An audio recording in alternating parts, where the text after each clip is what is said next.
16 pages in,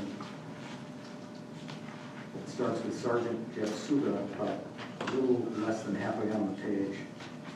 It goes right, but if you're so scared though, you know where I'm going with this. So understand you're scared, but you can't be that scared because you didn't call the police to report it. You didn't make a report. You didn't say, hey, this kid's shooting at me, this kid's harassing me, this kid's doing this or this kid's doing that. I'll be straight with you. I thank you for coming in. I thank you for being honest with us. But that man did not have a gun. You never gave that man a moment to retreat. It's all on video. And then you pop out that door, you shoot him. You stand over him, you shoot him, and stand over him. That's called execution. That's not self-defense. Your Honor, I don't think you're reading off the transcript of. Well, this is the one that was left for me last. That was the up on the one that was on the bench. That's the original. That was the one. Okay, but I asked for a copy. I never got one. I was going to give it to you right now. Oh, that would help. This is the portion, Your Honor. I thought we had taken all that out. No, that was the first set of redactions. Okay. Before we did the redactions. Right, The final redactions. All right. Do you need to make a copy of this for me, or should I? No, that's This is his. for you. I've made 25 copies. Okay. Very good. Thanks. Yes. All right, so that's not in there. No, that I opened it to the pages you're discussing. Okay, very good. That's totally confused. Don't throw that one out.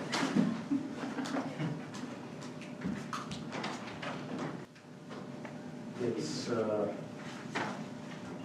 gonna have to count these pages so you know it. Counting the cover page, 1,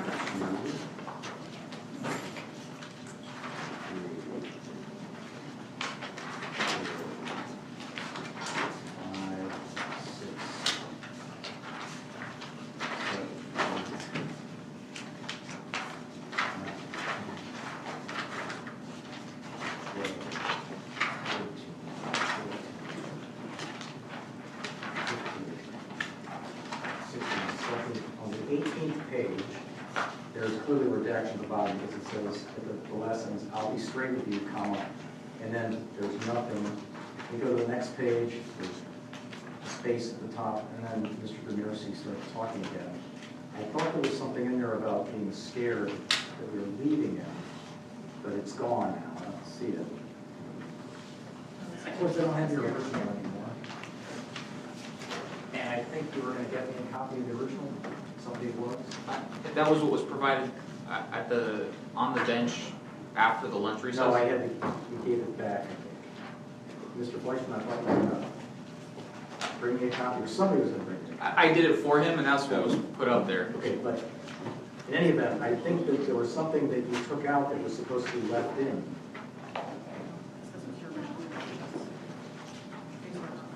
Because this makes no sense at all the way it is. Let me pull up the original. Do you want me to email you the original? Sure. All right, let me do that. You see what I'm saying, Mr. Parkdale? I do, Your Honor. Like when it says, I'll be straight with you, I thought there was something that we were leaving in that Mr. Dumercy was saying, something about the question of being scared. Otherwise, the whole paragraph following Sergeant Jeff Suga's name, right, but if you're so scared though, I mean, I don't even think that should be in there unless there's something he's responding to that. This is really difficult to me because, again, we did this at the last minute. I don't have anything with page numbers on it. I don't have copies of anything. So I'm just going on what I'm reading, and it doesn't look right to me.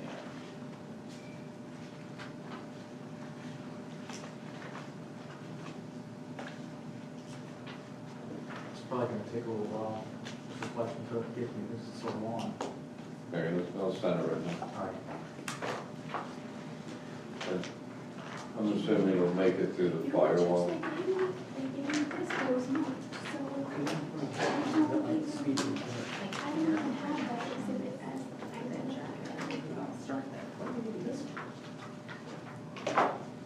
Now, you gave a transcript of the statement marked State Exhibit 33. Yes. Is this the one that you just recently gave me? Yes. Okay. So That's the ID of all right, the. so we're going to have to look at this and see if this is coming in or not. Because if it's not, you're going to have to pull out that page and recopy it or something. Okay.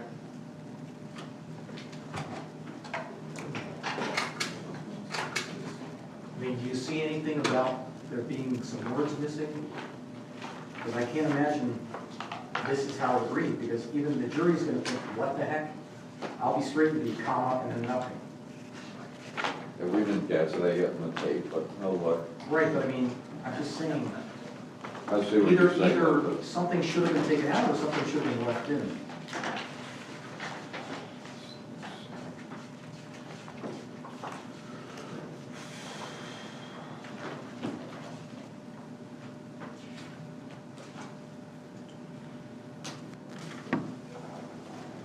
I've got to email it to everyone right now.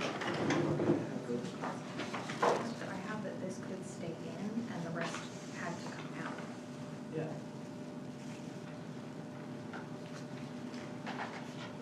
That's what I have marked, that could stay in the Mr. first. President, do you have your copy of the original? Somebody, whoever gave me a copy of the original, I made lined notes on it. And I don't know whose copy I have, Yeah, I because I don't. returned it to somebody. I don't know if it's you, Mr. Fleischman, or you, Mr. Montiel, but I gave back the original. I think it was you, Mr. Montiel. Your original? I definitely don't have it, because I have everything scanned. You gave me back the one that we, when we It were. was all marked up, with the notes on it and stuff. Yes. But I lined sections of it. So if you show me that, I can tell you about this exact provision. Do you have it? Because this is, hold on. We're looking, Your Honor. If there's something going on with the No, network, that's not. saying This it's is not correct. allowing That's me it. to. Yeah, I don't have it yet. Let me sign it, okay?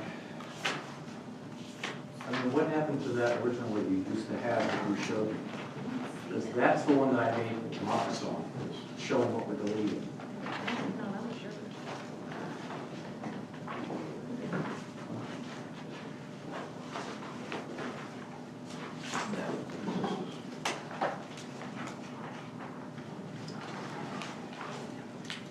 Yeah, This yeah, your well, memory? and that, those are redacted. This is the first. That might be John's other one. I don't think this is the one, because That's a- I had like blue ink, lines drawn, little brackets drawn. There was a page you had on top of it that I think you had your redactions handwritten on. Yes, It was not part of the transcript, it was just a page you had written on. yes, sir. That's, I believe this. Let me just see it.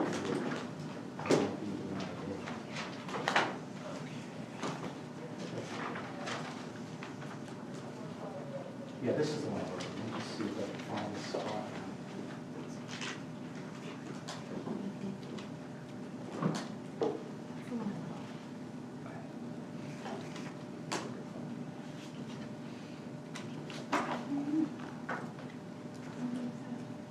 No, hold on.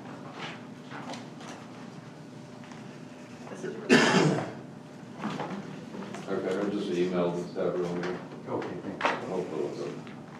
It says it went.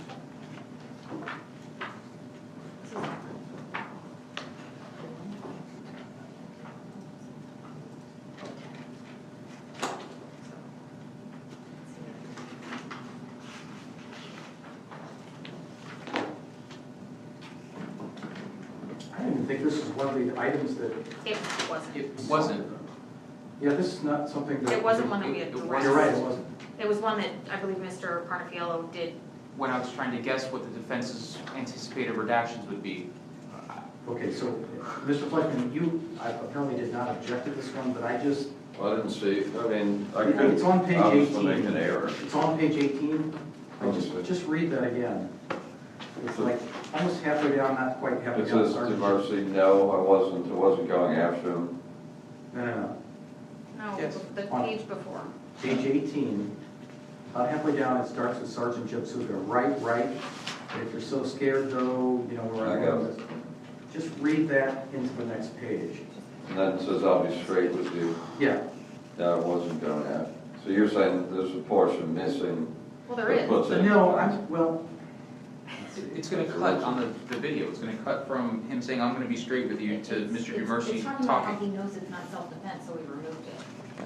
I mean, Right. it wasn't, the no, defense. I understand you removed, I think what you should have. The way that this ends up, I'll be straight with you. And Your Honor, I know it doesn't necessarily make perfect sense, but I think the redaction instruction will hopefully fix that, because obviously the relevant portions are removed, and they know I that. can play this portion. Would that help the court if I actually play the audio of this portion? Yeah, let's hear it. Turn the I have it, can you turn the I think some of the statements aren't gonna make perfect sense anyway. No, it's going to be all chopped up because of the. Right, because the redactions. I don't know if you just want that, I'll be straight with you in there, if you want to write it out, but. You didn't make a report. You didn't say, hey, this kid's shooting me, this kid's harassing me, this kid's doing this, this kid's doing this. I'll be straight with you. I wasn't going after him. Well, You know, I mean- Mad that he was with the girl. It's not terrible. All right, I guess maybe. I just think that some of it's gonna be. An ellipsis or a period after I'll be straight with you, it might read better, because we're gonna have to.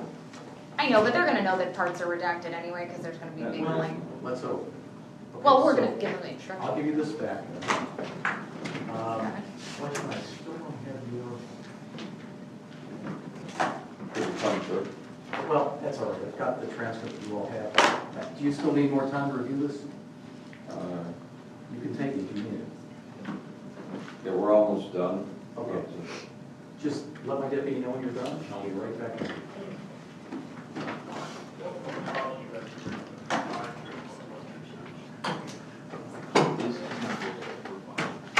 No, it's not huge.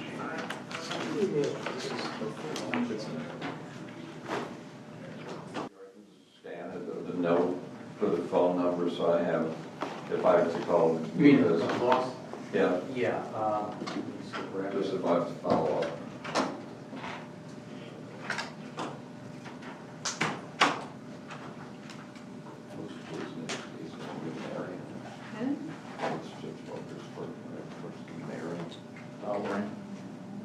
Oh, the JA? Lorraine. I'm over the ring. I was like, what? I'm not doing I Mary. thought you asked me to do the first person.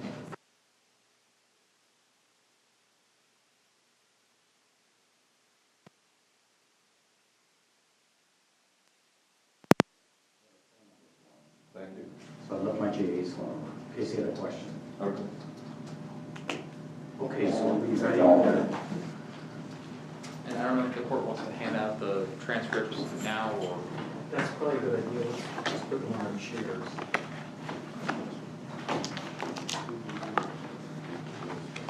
Does Your Honor have the one that I've read? I do.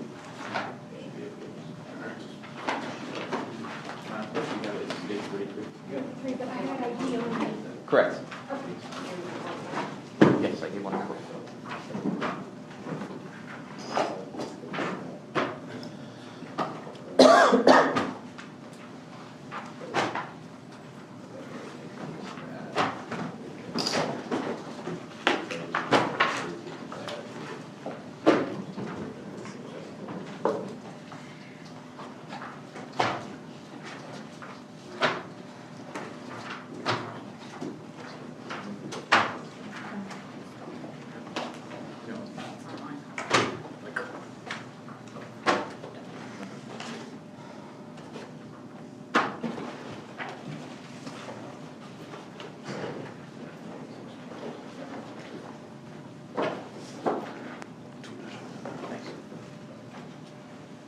Mr. Crutchfield, is this a video that also shows the people talking, or is it just a recorded interview? It is a video that shows Mr. Dumercy. Ready? Yes.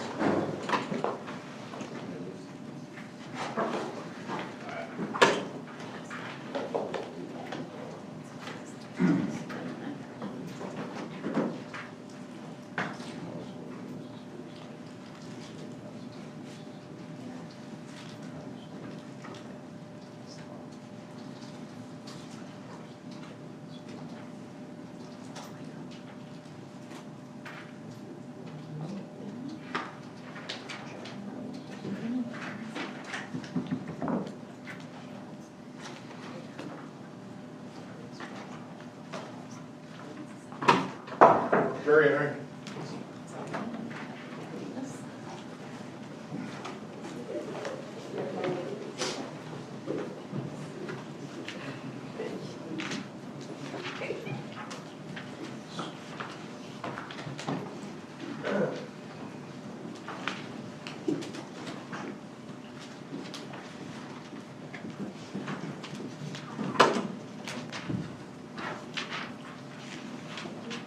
Thank you, ladies and gentlemen. Please be seated.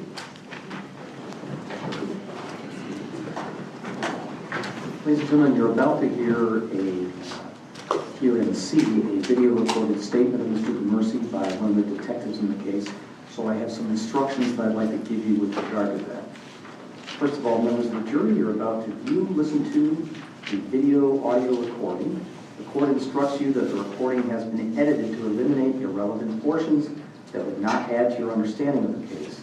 The fact that the recording has been edited should not concern you in any way and must not impact the way that you view or listen to and consider this evidence. Now, the next instruction to you is as follows. You are about to hear recorded conversations. These recorded conversations are proper evidence, and you may consider them just as any other evidence. You are also being furnished transcripts of the recorded conversations. The recordings are the evidence, and the transcripts are provided to you only as a guide to help you follow as you listen to the recordings. The transcripts are not evidence of what was actually said or who said it. If you notice any difference between what you hear on the recordings and what you read in the transcripts, you must rely on what you hear, not what you read. Okay, with that being said, Yes, Your Honor, for the record, I'm publishing State's Exhibit number 32. How do you pronounce your name? Delinord? Okay, what do you do? Do you go by Delinord? Is that what I call you? Delinord? Okay, Delinord. I'm going to talk to you in a few minutes, okay? So before we do, I'm required to warn you before you make any statements that you have the following constitutional rights. You have the right to remain silent and not answer any questions. Do you understand that? Any statement you make must be freely and voluntarily given. Do you understand that? You have the right to the presence and representation of a lawyer of your choice before you make any statements and during any questioning. Do you understand that? If you cannot afford a lawyer, you're entitled to the presence and representation of a court-appointed lawyer before you make any statements and during any questioning. Do you understand that? If at any time during this interview you do not wish to answer any questions, you're privileged to remain silent. Do you understand that? I can make no threats or promises to induce you to make a statement. This must be of your own free will. Do you understand that? Any statement you make can and will be used against you in the court of law. Do you understand that? Okay. I'm going to sign here. This is what I read you. What time do you have? It's 7:45 a.m.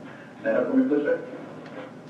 I'm not taking handcuffs off of you, okay? So I want you to go a little more comfortable. All right, let's, you know.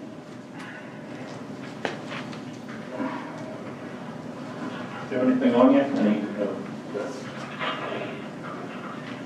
Can you just sign your name when you take that off? Right there, stating that that's what I read to you.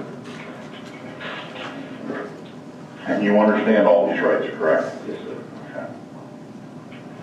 This was sitting here, wasn't it? Yeah, it was right there on the floor. I put it up there. Okay, I'm not sure of that. Okay, I'll be back with you in a couple of minutes. Okay.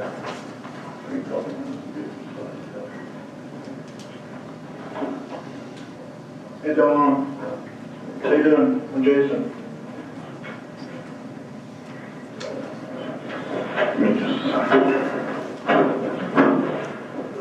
What's going on? Hang on.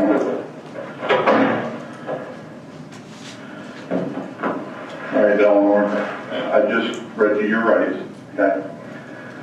This is my boss, this is Jason, okay? Well, what brought you here today? Somebody's trying to kill me. I was having I was coming down when I picked high school. When I got to by the Chevron, he was in the car, a blue car. Who's he? James. Easily. Okay. What was it? It's great, man. Oh, okay. Around 10 o'clock. Okay. And I already knew this guy was aiming to kill me. Okay. He made that clear. Shots got fired at me prior. Okay. Did you report that to the police? I was just I was planning to just head for Orlando.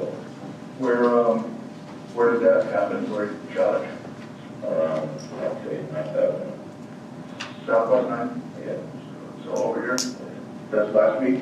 About last week. You know around when? Mm-hmm. Just about when? I don't know. him coming? You know what day? I'd say Monday. Last Monday? So. Okay, today's Friday, so this past Monday, 5 days ago, or a week prior? A week prior. Okay. Okay. And ever since then, I've just been staying low, make sure I'm on side. So tell me what happened last night. Last night I was coming just hanging out with some friends by an actor. And as I'm laying on my bike, I saw him as soon as I crossed the street near the Chevron gas station. Okay. He looked at me, he went down the street. Where was he? He was in the car. Okay. Where was he in the car? Right in front of the gas station. No, sitting in the car. Where was Passenger that? seat. Front passenger seat? Yeah. Okay. You know what kind of car it was? Blue Hyundai. You know whose car it was? Not sure. Anybody else in the car with him? There were about 3, 4 people in the car with them. Recognize anybody else in the car? No. I didn't take a chance to look at anybody else. When I saw him, just my heart started beating. Okay, what'd you do? I ran. Well, I was on a bike, so I biked all the way in the back of Chevron, tried to stay low for 3 minutes. I saw him park before I left the Chevron. I saw him park at the gas station down, not gas station, but convenience store, down the street. And then they humped around. And then he turned around. Apparently he got out the car because I saw him walking. Then he got in the car, and then they made a U-turn and came back. When I went to the Chevron, I saw him coming. I got in the Chevron and basically ran outside the Chevron, trying to go out through the other door. The other door was locked, and I knew I was back. Okay. So what'd you do? I reacted. What'd you do? I put out the handgun and shot him. Where was the gun? I was back. Where's the gun now? I threw it right next to the gas station. Where? And I was still shot In the house or something? in the bushes. Okay, if you're going from the gas station, you come out and go towards the auto store, the car wash is there, you go to the right or to the left of the car wash? When I ran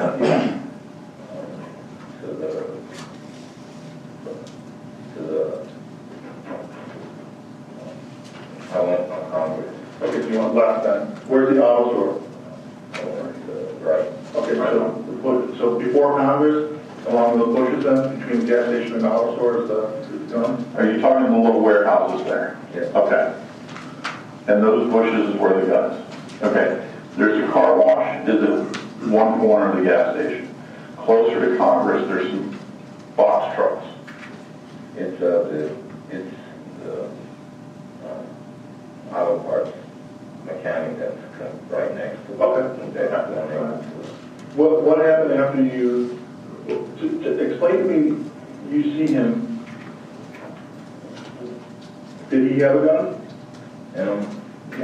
I wasn't sure, to be honest. When I saw him in the car, he just looked at me, go down the window. Well, I guess what I'm asking is, you're in the store, and you said that you see him coming into the store? Yeah. Okay. He saw me when I got to the store. Okay. And as soon as he saw me, he got out of the car. And he was trying to say something. Okay, where did you shoot him? I know where you shot him, outside of the store, but did you talk to him, or did you say, hey, I don't know nothing to do, but you already had your gun out, right, at this point? Yeah. Okay. Because I know they shot at me before. Okay, but did you try to talk to him and just say, leave me alone, point the gun at him, or did you have a conversation with him and then shoot him, or did you? I just reacted fast. I thought my life was in danger. Okay. All right. What did you do after you shot him? You ran and then what did you do? I just ran and stayed under the bridge. You didn't get into a vehicle at all? No. What bridge did you stay under? The bridge it's a bridge on Congress. On Concord, by the sandwich van, like right over there? Yeah, okay. And I called my mom, told me what happened, and she told me, I called her early in the morning, and she told me some of my stuff, and that's what I was planning to do. Okay. Where's your phone?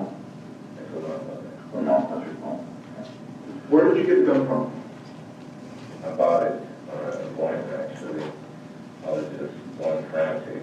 I was out of employment after they shot at me the first time.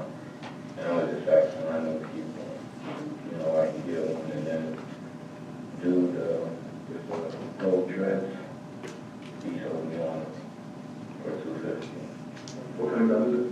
It's a 9mm. Luger? Okay. What's your phone number? 561 674 3-4. 11. What company is that? Metro. Where are you staying at now? Where do you stay now? Where do you live? No, Homeless? yeah, after they shot at me, I didn't feel like anyone was safe. Where were you living before that?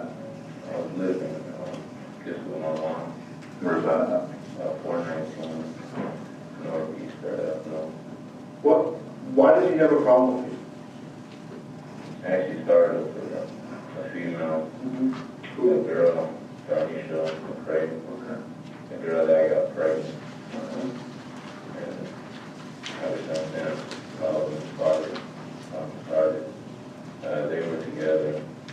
I told her, just fuck it, I don't care about the kid, I don't care about her. I was going to leave that life. Did you have words with her? Did you ever have words with her? I talked to her once and called her a couple times. What did you say to her? I just told her I was going to be in the future. We have to kill anyway. And after that, Did you ever threaten her no. at all? I mean, that's okay. I mean, out of anger, you're pissed off, you know, you're human, man. Yeah. That's okay. I never threatened her. I just told her the kids, I wanted a DNA test. You know, Mm-hmm.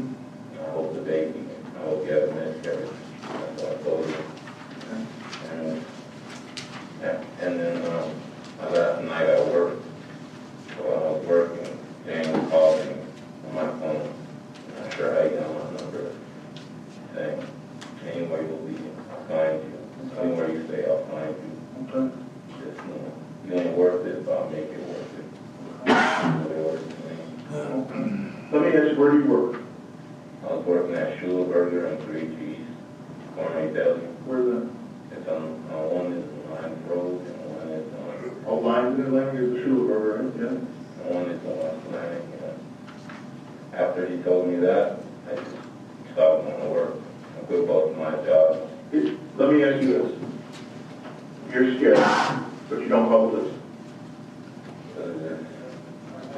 You're scared and you don't go to Orlando where you have family.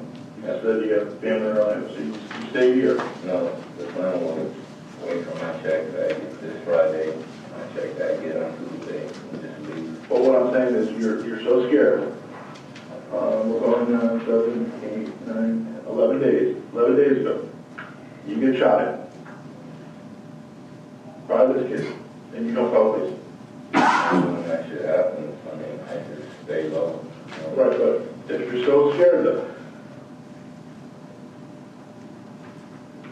you know where I'm going with this? Like, so I understand you're scared, but you can't be that scared because you didn't call the police to report it. You didn't make a report. You didn't say, hey, this kid's shooting me, this kid's harassing me, this kid's doing this, this kid's doing that. I'll be straight with you. I wasn't going after him. Well, the way I wasn't mad that he was with the girl. It's just at that point when I saw him, and I know him and his people, what they're about. And Who's him and his people? Who's his people? people on 9th Avenue. I'm not sure. Yeah, sure. Just, you know, at 9th Avenue, 39. But that's what I'm saying. If you know who his people are and you know what their history is, why don't you call the police and say, hey, you know what, these guys are shooting at me? I just thought my friends could have texted me. I could just say this. But you didn't try to hide it. You're on West Atlantic Avenue, you're on a bicycle. At 10 o'clock at night, that's not hiding. You might as well be standing in the middle of Delray saying, here I am.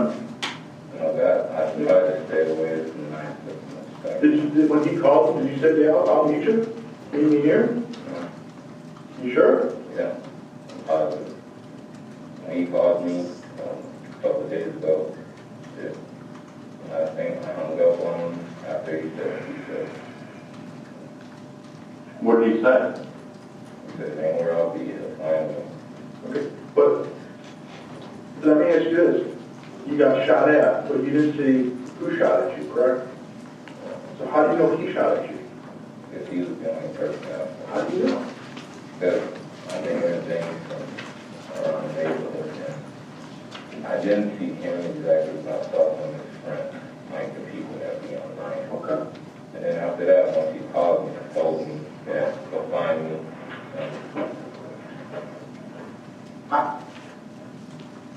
I know that you're scared, okay? You're telling me you're scared. But your actions aren't telling me that. Your actions, if somebody's scared, first of all, they call the police. You have an option to leave here. You have family, we're in Orlando, Texas, right? Colby. You could have went up there, okay? You chose to stay here. And I think you're still mad because he's dating this girl. And you have a right. She's carrying your child. So I'd be mad. I'm telling you, as a man, I would be mad. I'd be like, that's my baby. And now you're dating this guy. Why did you guys break up? He caused a couple problems not problems, but prior to the past, and I didn't want to be with her. He was a shoulder. And ever since I found out that she talked to him about her situation, I didn't want anything to do with her. He kept forcing me to be with her, forcing me to deal with her, and then I finally told her I did not want to deal with her. Who else was in that car? I'm not sure. I didn't take that. Okay. It was a blue Hyundai. It was a blue Hyundai. Who drives that car? That man didn't even reach for the door. You opened the door and shot him. I tried to escape. I tried. How? You could check the camera. You're on a bike. You parked your bike and walked into And the walked in the store. store and waited for him. You were on a bicycle. You didn't, okay, let me ask you this. You come to the store, you didn't say call the police. Someone's trying to kill me. I need help. You didn't do any of that. You took all this into your own hands. When I went inside the store, you could check the video camera inside the store. Yeah? I tried to get out the other way. Okay, but why did you go in the store to begin with? You were parked on your bike by the car wash. Okay? If you would have left your bike there and gone through those warehouses, he would have never found you. But instead, you went in the store. When he was by the front of the store, by that door, you pushed someone out of the way. You actually physically pushed someone to get to him to shoot him. Right? I guess what I'm saying is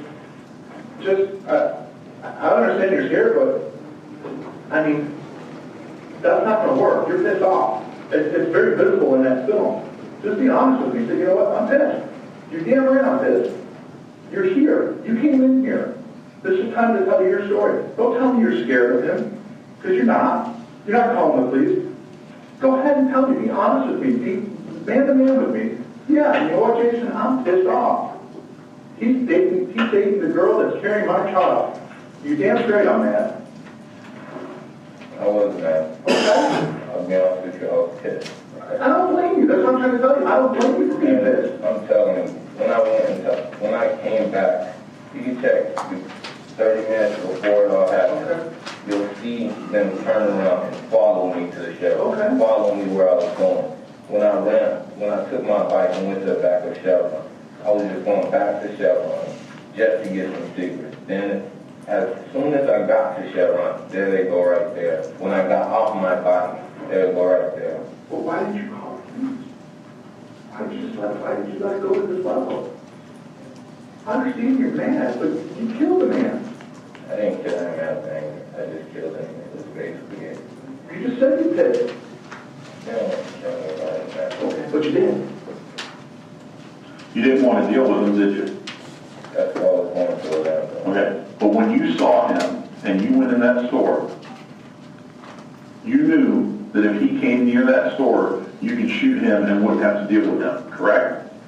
When he came in the store, He never came in the store. When he came out of his car, followed me all the way from the other side of the lane to that side. It just, I thought he was going to shoot me first, or I didn't know what he had. But he never shot you. He never showed you a gun. He never had a gun. He didn't have anything in his hand. It's clear as day. He doesn't have anything in his hand. Is what he did. And that's something you're going to have to face. You're going to have to own up to that.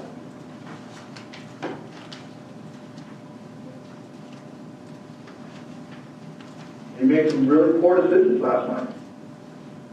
You weren't scared. You were mad. You wanted to get rid of that problem. That's all you wanted to do. You didn't do anything. You made no effort at all to report him. You made no effort to say, call the police. This man's trying to get me. You had an opportunity last night. And you took it.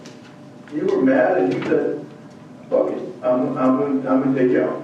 And that's all you did. Right or wrong? You're right. All right. Okay. You're right on some things. Okay. What about right now? I was pissed. Okay. And listen, and that's understandable. That's human. That's a human gut feeling. There's nothing wrong with that.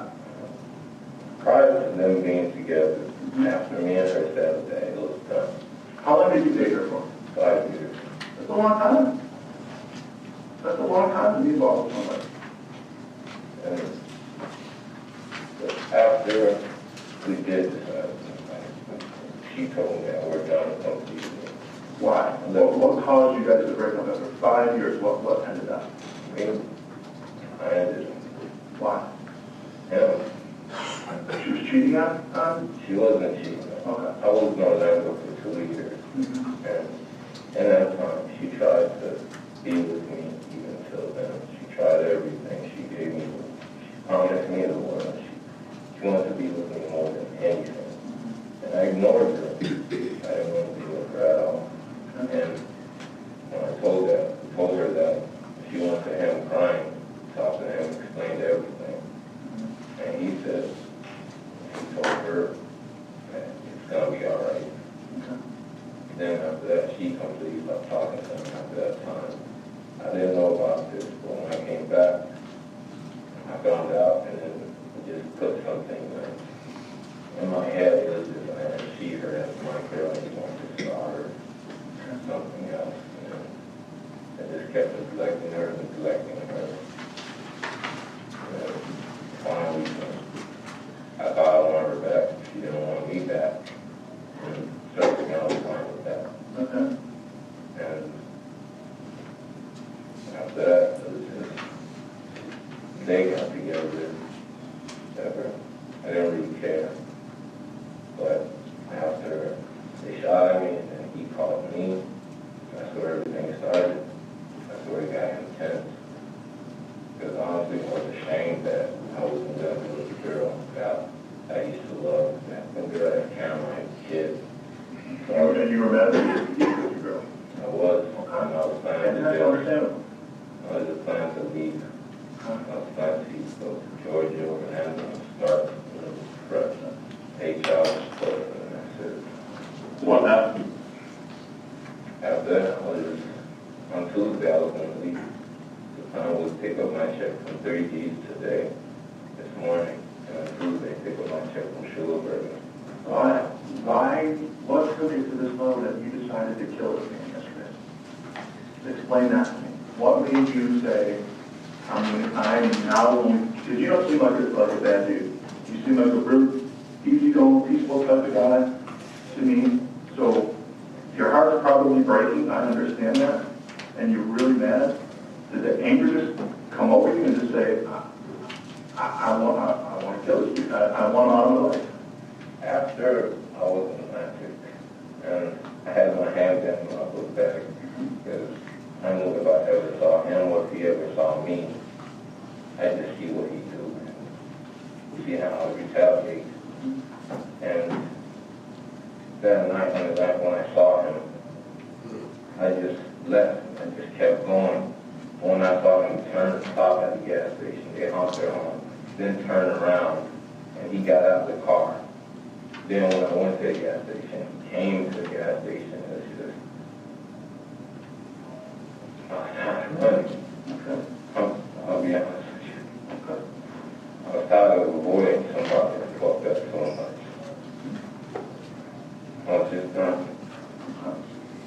me, I'm not a kid that starts shit. I'm not a kid that starts violent stuff.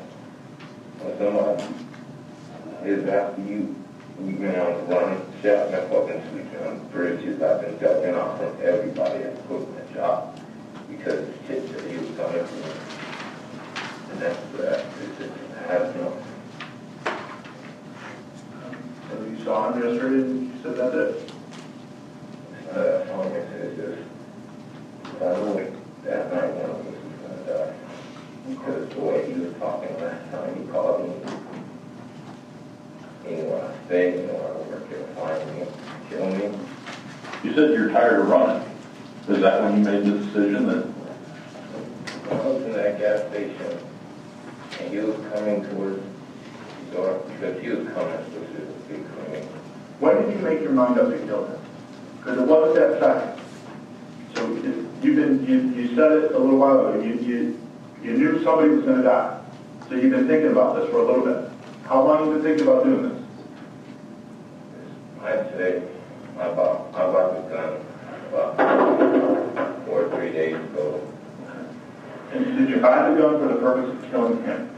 No, I bought the gun for the purpose of anybody shoots at me. Okay. I shoot at them. Okay. And I'll be honest with you, when I was in that gas station, there was no thought in my head. It was just, I was ready to die.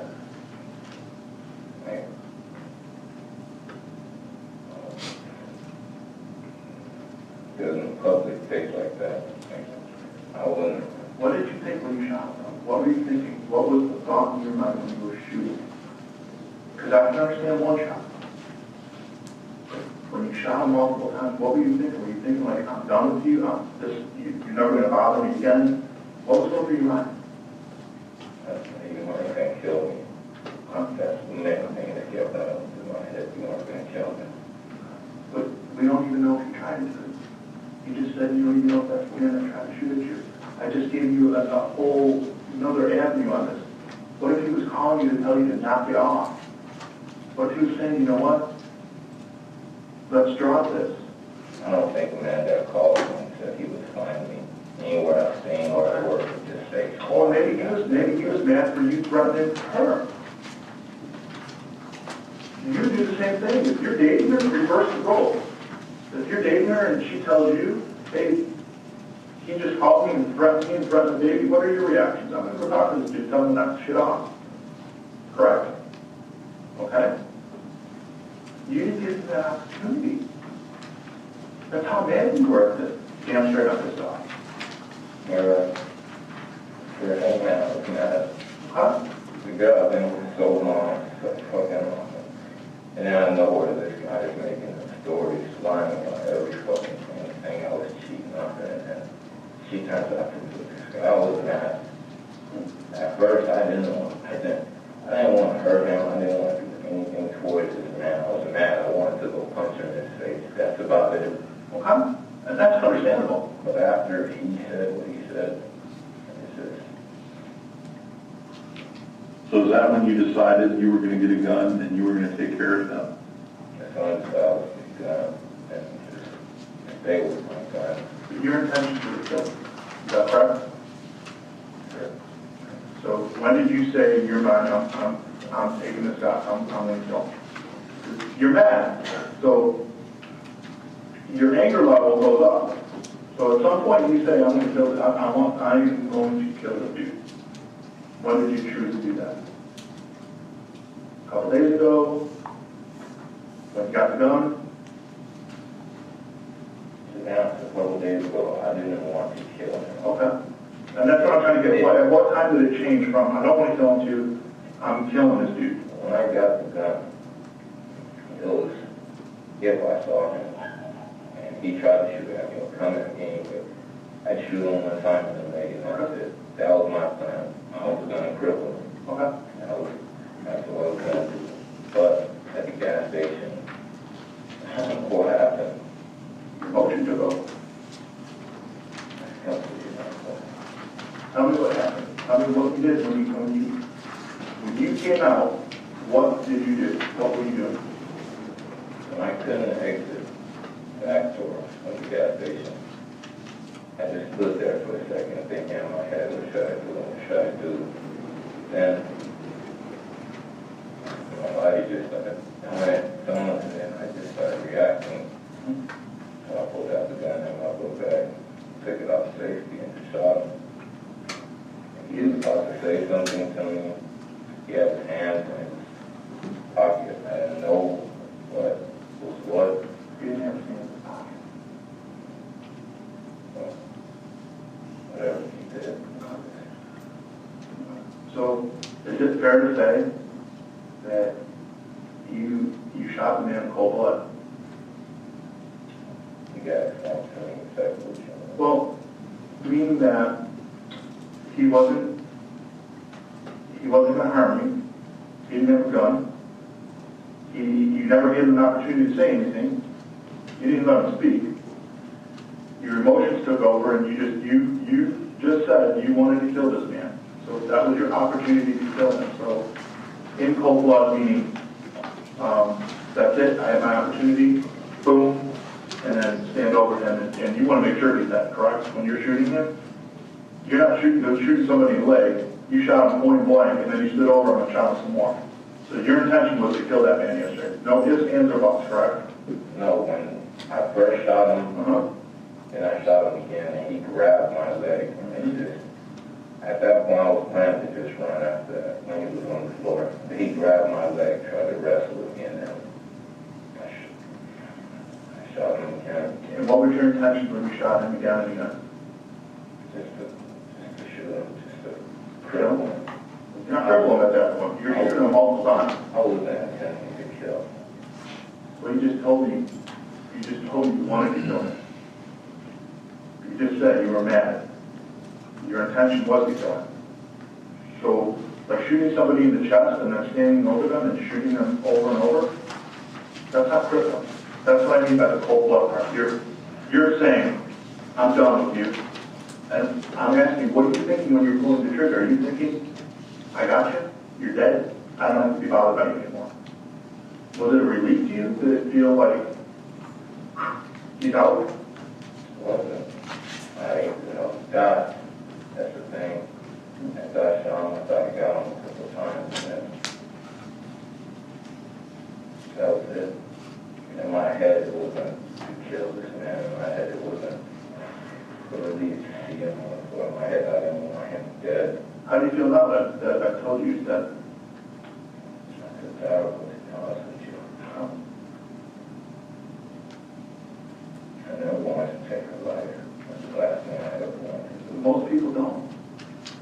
You know, but I think your anger took over, and are these the clothes you were wearing last night? No. Same pants and shoes. Same pants and shoes you had on? What about that?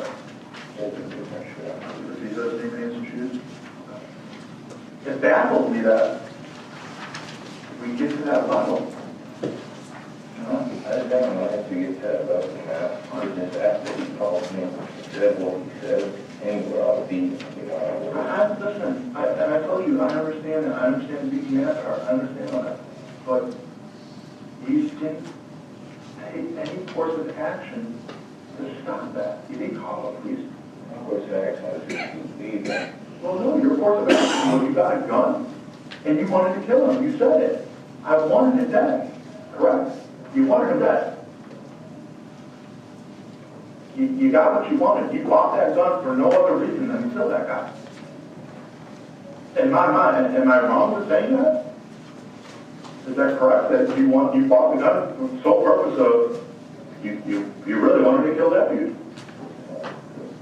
You wanted to cripple him. Okay. Where were you headed from? Where were you headed from on your bike? When I came to the gas station, When you got to the gas station, where were you coming from? I was coming from West Atlantic, I was in Eagle Park. What were you doing there? I was just chilling, smoking. Okay. Here's part of the problem that we have. Okay. Eagle Park, right in front of Atlantic High. You're at Eagle Park with your backpack with a gun in it. Okay?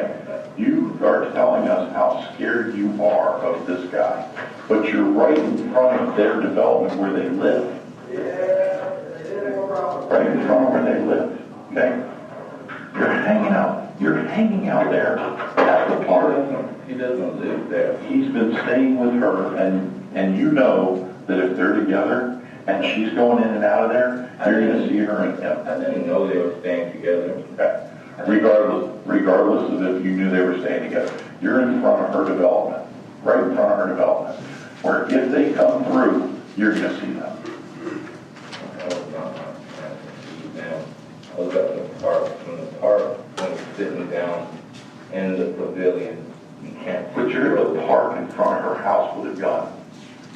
That park is right in front of her house. It's going to be shot.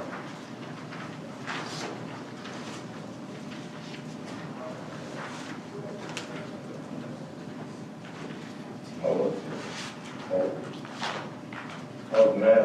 We were together. I was going to have to do some reason. I wanted to break his legs. I wanted to fuck him up. Did I didn't stand. But when I was at the park, I was listening and smoking because I slept at that park a couple of times. And I wasn't waiting for the morning thing. That was not the intention. My intention was just to smoke something. So I was pissed at the fact that they were together. I did want to hurt this guy. I wanted to break his legs and snap it. I didn't know it would get this far. So you didn't intend to see him at the park, but you were hanging out there because you knew if you saw him, something would happen, right? So when you're leaving and you saw him with her in that car, when you saw them together in that car and they stopped and turned around and came back, and he came walking back towards you, when did you decide you'd had enough? When did you decide, I'm going to kill him? I decided to shoot him when they stopped at the store near the gas, like not even a minute down the street, and honked their horn. That's when you decided you were going to shoot him. So and then he got out of the car, walked down the lane. Then they got back in the car. Then they followed me to Chevron. And when he was walking up to the store, that's when I decided I had enough. But your intention was to shoot him to hurt, not to kill him, but you wanted to hurt him. And then at some point, it went from one shot to your anger took over, correct? And then did you then want to say, you know what, okay, I hurt him, now I'm going to kill him? And that's got to be your intention. When you shoot somebody that many times, you got to know I'm going to kill this dude. And it's okay. It's okay. Tell me, you know what, that was it. I did want to kill him. I had enough of it. Okay. Why did you want to kill him? Because he said he was with the girl.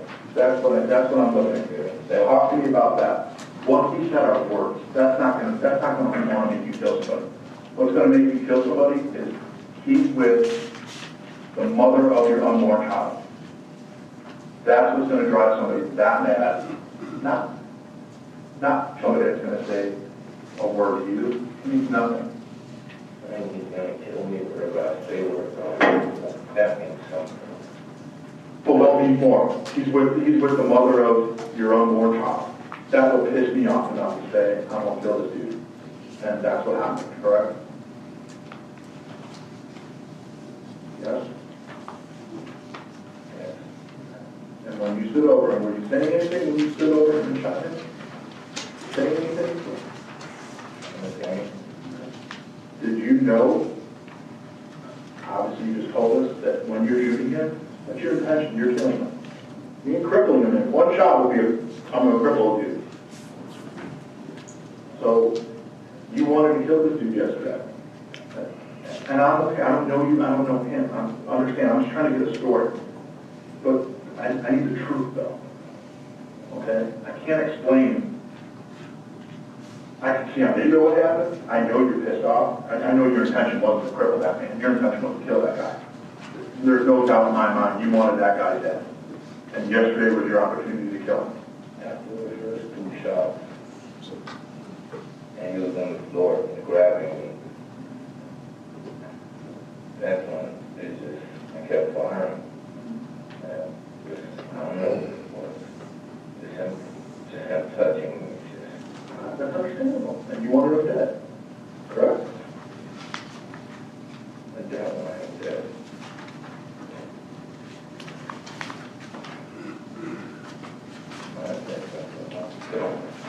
You just said they were though. A minute ago you said you wanted to kill him. That's what I'm trying to get out of you. Is you just said the first shot, yeah, would cripple him. Then you grabbed and you got mad. It's okay to tell me I wanted this dude dead. I didn't want to bother with him anymore. I don't believe you're honest. You're 95%. You're 98% honest with us. You're holding back on the point of, and listen, it is what it is. Okay? But by telling me you didn't want to kill the guy, it doesn't make any sense to me. You shot him multiple times. Your intention was not to cripple him at that point. What was your intention? He grabbed me and to get him off. You wanted to kill him, correct? Yes. Okay. And let me ask you this. It had to make you feel somewhat better.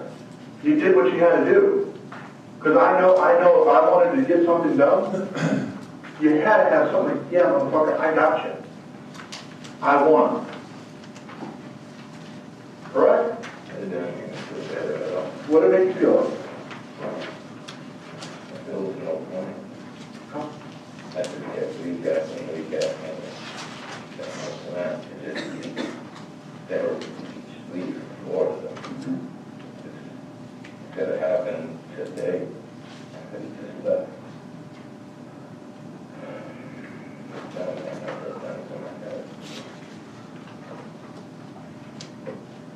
Do you want to tell me anything else that I didn't ask you or that Detective Hart didn't ask you that you think would be important to us?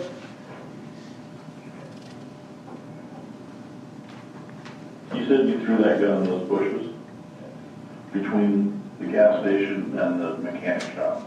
On the side of the mechanic shop. On the side of the mechanic shop? Closer to the railroad tracks or closer to Commerce? Okay. Got anything else you want to say?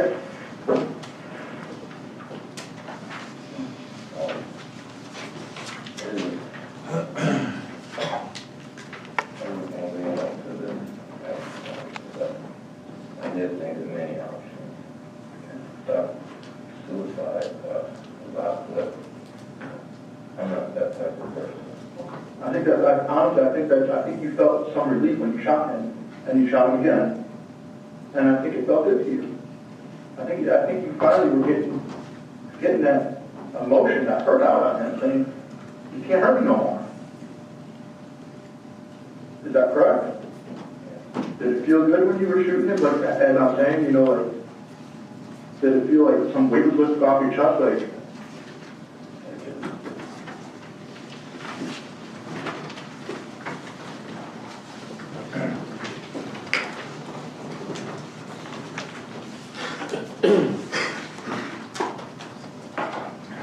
The state at this time would call Detective Oscar Leon.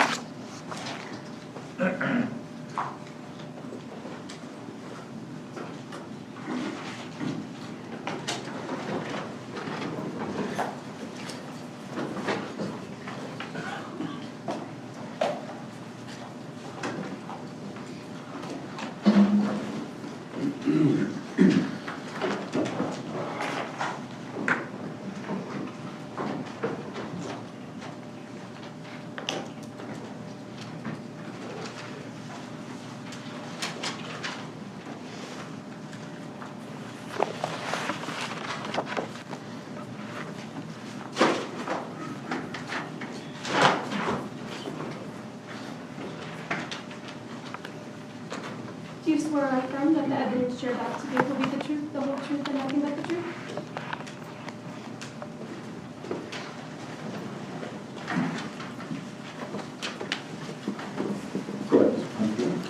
Good afternoon, sir. Good afternoon. Could you please state your full name and spell your last name for the record? Officer Oscar Leon, Leon. And how are you currently employed? I'm a road patrol officer with the City of Delray Beach. How long have you been with the City of Delray Beach? A little over 10 years. And do you have any prior law enforcement experience before the City of Delray Beach? I do not. What is your current assignment? Road patrol officer and field training officer. And can you explain to the members of the jury what that means as a field training officer? I train any probationary employees, any new trainees, new police officers. How long have you been working in that capacity with the Delray Beach Police Department? Almost a year. Before you were working as a road patrol officer or training officer, what was your assignment with the Delray Beach Police Department? I was a detective with the investigative section. And how long had you worked as a detective for the Delray Beach Police Department? 7 years. Before you were a detective, were you regular road patrol, not training other officers? Yes. In this case, were you called to the Chevron at the corner of Congress and Atlantic Avenue on December 8th of 2016? Yes. And what was your assignment on that day? I was a detective in the violent crimes unit, working the night shift, and I was on shift and responded to the scene. Were you assigned to this case as the lead detective or as an assisting detective? Lead detective. And can you just explain to the members of the jury how the lead detective interacts with the assisting detectives, the road patrol officers, and the crime scene detectives? Usually I would arrive on scene and I guide everyone as to what I would need for my investigation. So whether it means having road patrol gather witnesses and gather their information, assisting detectives would perform certain tasks that I would need, whether it be creating photo lineups or interviewing certain witnesses. Do you are you the person that would actually recover physical items of evidence from the scene? No. Whose task is that? Crime scene. Is one of your jobs to interview the witnesses on scene? Yes. And are there occasions where you'll direct road patrol or deputy or a detective to take a witness back to the police station for a further interview? Yes. Did you delegate some of those tasks in this case? I did. Can you tell the members of the jury what the scene looked like when you first arrived on that day? It was the shooting had just taken place and the victim was still on scene. So there was a lot of activity, police presence, both securing the scene but also actively making sure that the victim was being treated and could get the treatment that he needed. Were you involved in any of the medical treatment with Mr. Peoples? I was not. What were you doing at that time? I was being briefed by road patrol officers and sergeants. I was then trying to gather witnesses. And do you do initial conversations with witnesses on scene to identify who needs to give further statements at the police station? Yes. Is that something you did in this case? Yes. Do you obtain any of the video from the scene? I do. Can you tell the members of the jury what the process was that you obtained the video from the scene? The clerk that was on scene, he did not have access, so he had to make a phone call to his supervisor. They then sent someone to the scene who had access to the video, and they were able to present me with that video. Your Honor, may I publish portions of State's Exhibit Number 1? Yes. Detective Leon, can you explain to the members of the jury, I'm going to show you State's Exhibit Number 1A.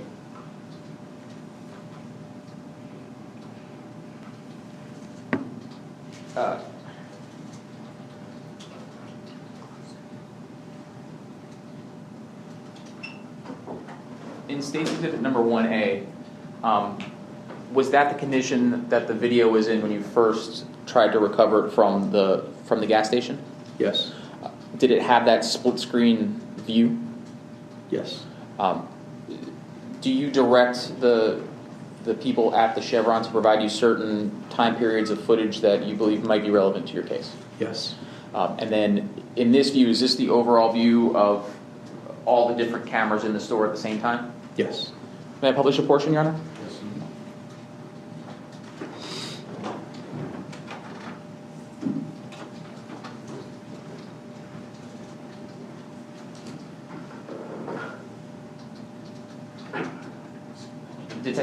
not going to ask you to describe what's going on to the members of the jury, but just can you orient the members of the jury where each of these cameras are?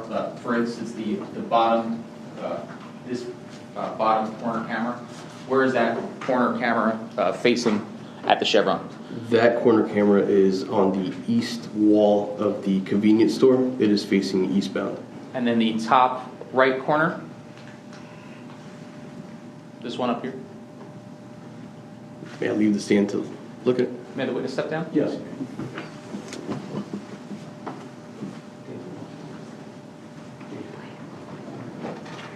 This door here is facing westbound. Okay. And then the view below that? This one is facing eastbound. And the bottom corner camera, where is that camera?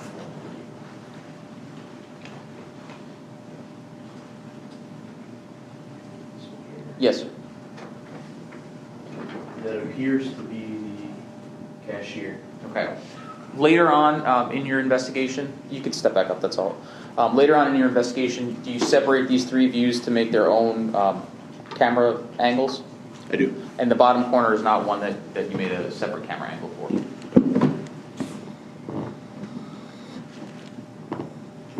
Publishing 1A.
Detective Leon, was one of the tasks that you had to do determining whether or not the timestamp on the video was an accurate timestamp?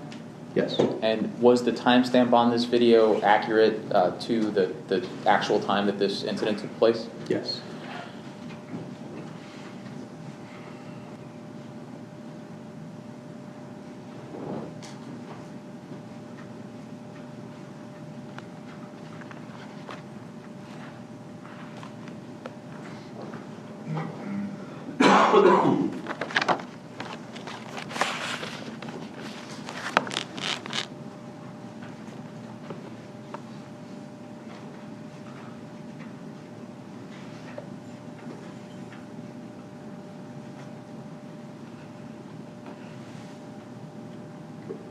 So you indicated to us that you broke that video down into three separate smaller segments? Yes. Are all of those segments accurate to the same timestamp? Yes. And did you modify them in any way other than breaking them apart from that very, like the collage view? No. Publishing 1B. Can you tell the members of the jury which view this is?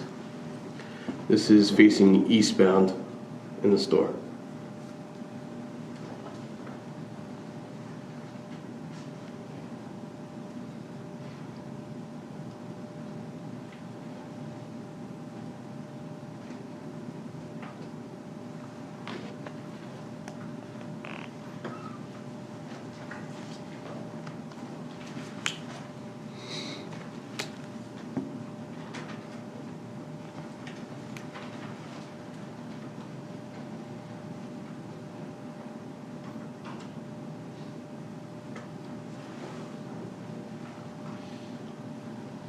One C. Can you tell the members of the jury where this camera is located? This is facing westbound in the store.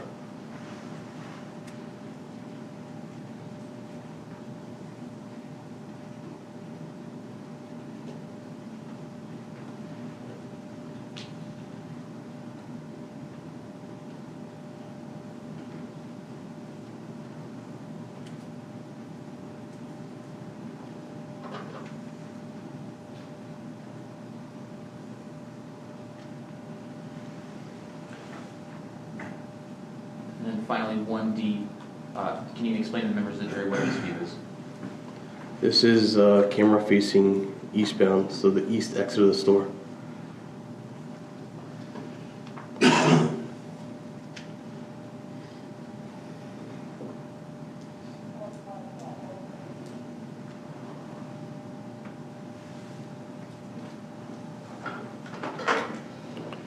Detective, in addition to making those smaller files, did you also take still photographs of different portions of those security camera videos? Yes.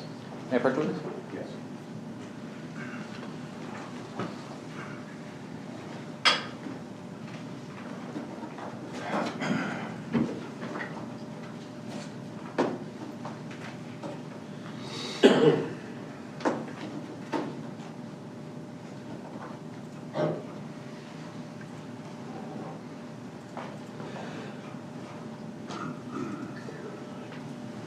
Showing you it is marked for identification purposes as State's Composite Exhibit 30A through L. Have you had an opportunity to review State's Composite Exhibit 30A through L? Yes. Do those photographs fairly and accurately depict some of the still footage or still photos that you extracted from the footage that you recovered from the convenience store? Yes. Judge, I'd move States 30A through L into evidence at this time. No objection. All right, State Composite Exhibit 38 through L will be introduced without objection.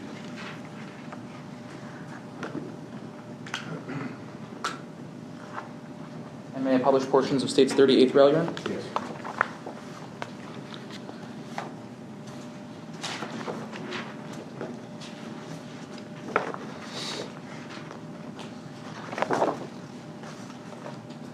Showing you States 30G.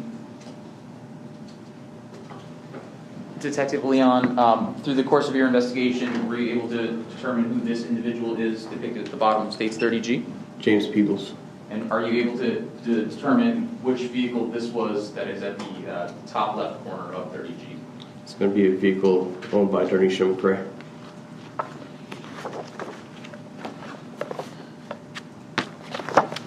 Showing you States 30H. Were you able to determine who the individual is at the bottom of States 30H? Yes, the defendant.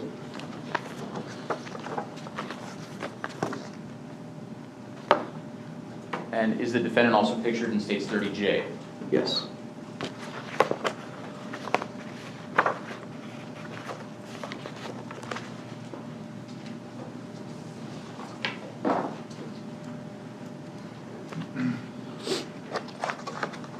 Other than creating those still photographs, did you edit or modify these pictures or the video in any way? No.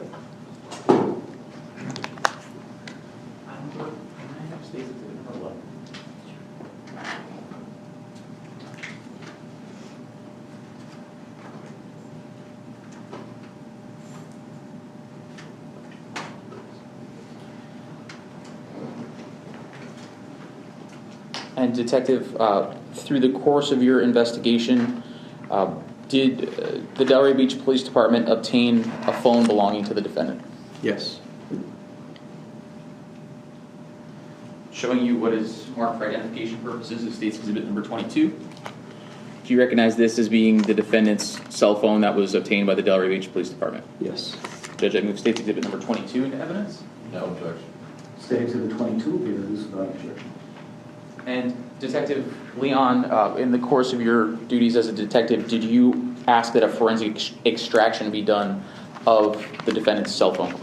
Yes. Can you explain to the members of the jury what that means, what a forensic extraction is? It's an extraction of any and all data from the phone to include text logs, text messages, phone logs, any media on the phone.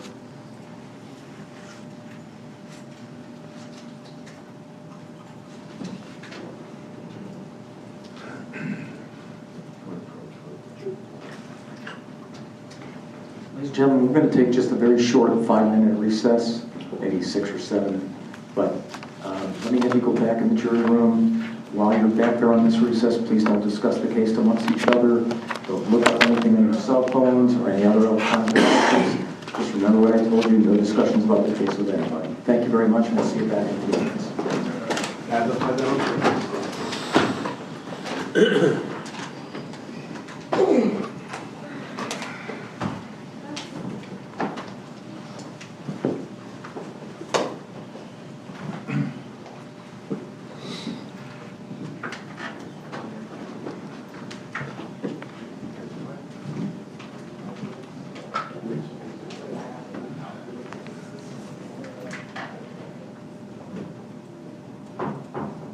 we'll be recessed for about 5 or 6 minutes. It's just a bathroom break. Yes.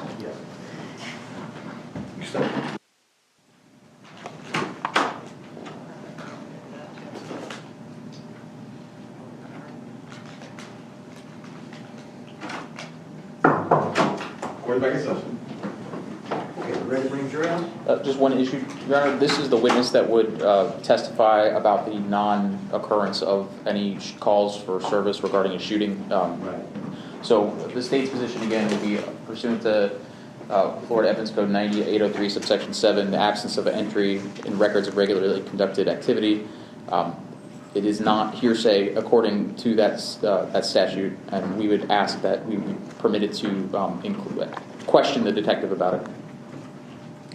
Well, make the same objection. That statute, the section of the Evidence Code referred to does not apply to hearsay reporting of police reports. So that's my main objection. The other thing is there's a confrontation issue because there's all these other calls. I can't cross-examine those people that called. So you are going to be asking this witness, I believe you told me before, if the defendant made any call. No, if yes, He actually said in the statement already. You did? Call. correct. This is the witness that searched the records of the Delaware Beach Police Department and would testify that there were no calls to the Delaware Beach Police I'm Department. not going to allow that. Okay. Is that this detective that was on the stand? Yes, and I just wanted to get an evidentiary, a final ruling from Your Honor before I question him about it. I'm not going to permit that.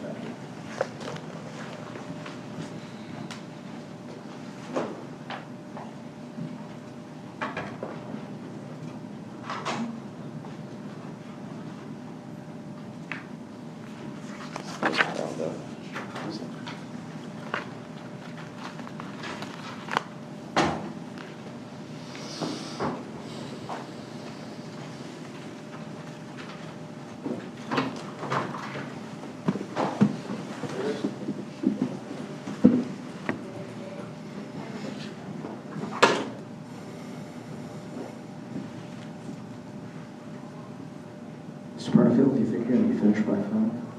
Probably not. Okay.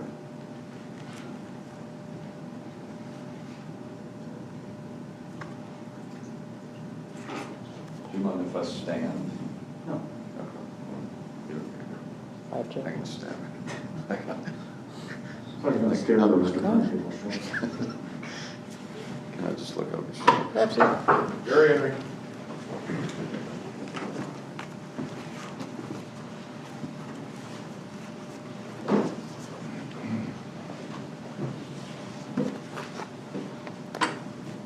Thank you.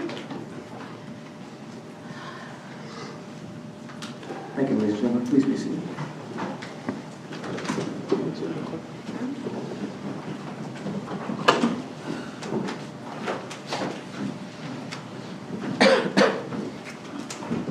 Okay, Mr. Barterfield. May I approach the witness?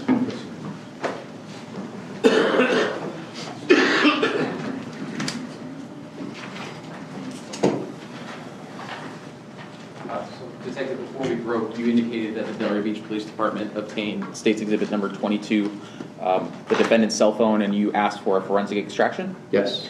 Showing you what I'm marking for identification purposes only as State's Exhibit number 18. Did you indicated that you received a disc containing the entire contents of the defendant's cell phone? Yes. And Judge, at this time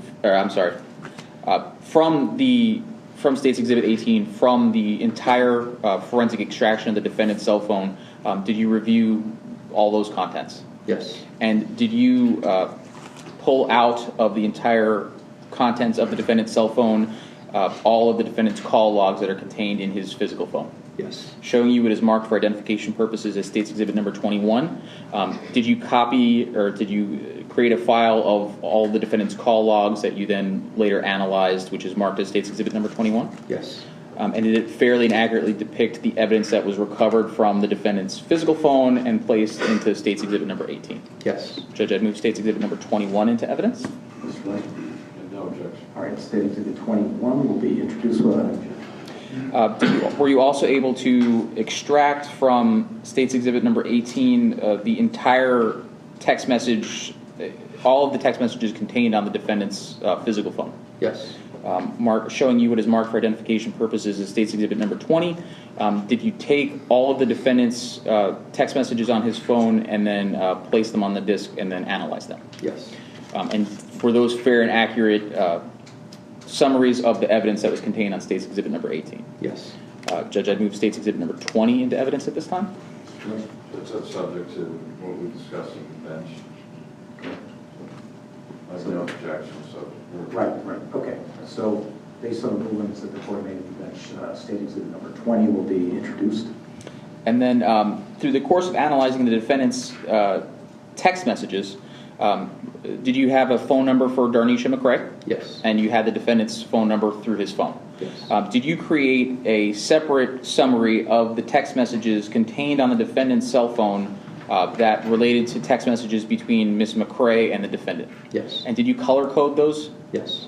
Can you explain to the members of the jury the color coding that you utilized? She used a blue for the defendant's phone number and a pink for the for Ms. McCrae's phone number. And are those contained on, I'm showing you what's for identification purposes is State's Exhibit number 19. Is that a separate summary file contained on State's Exhibit number 19? Yes. Judge, I move State's Exhibit number 19 into evidence at this time. Mr. White? And this is subject to what we discussed. Okay. So based upon the rulings the court made at the bench hearing, I will admit and introduce State Exhibit 19.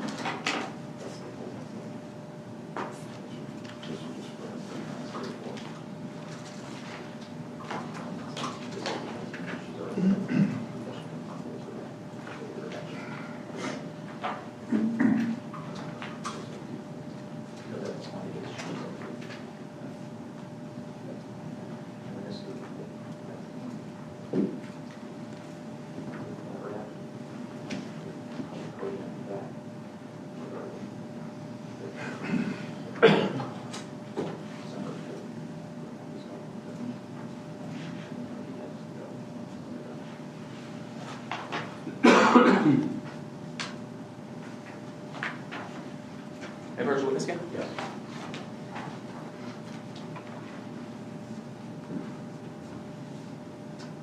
Detective, first, we spoke about State's Exhibit number 19, the CD, showing you what has been marked for identification purposes as State's Exhibit number 31. Is State's Exhibit number 31 a fair and accurate printout of the information contained on State's Exhibit number 19? Yes. The text messages between Ms. McCrae and the defendant? Yes. Judge, at this time, I'd move State's Exhibit number 31 into evidence. White? Which is 31, the full. It's the partial. I did a reversal. I mean, I have no objections to either. So. Okay, so this is State Exhibit 31.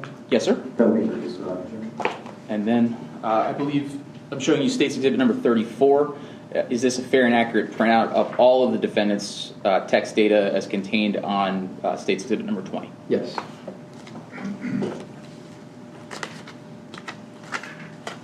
Judge, I move State's Exhibit number 34 into evidence. No objection. All right, State 34 will be introduced without objection.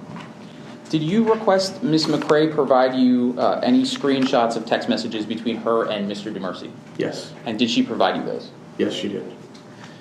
Do you remember what the specific request was that you made of Ms. McCrae? She wasn't able to get them to us in any other format, so I just had her screenshot them and deliver those screenshots.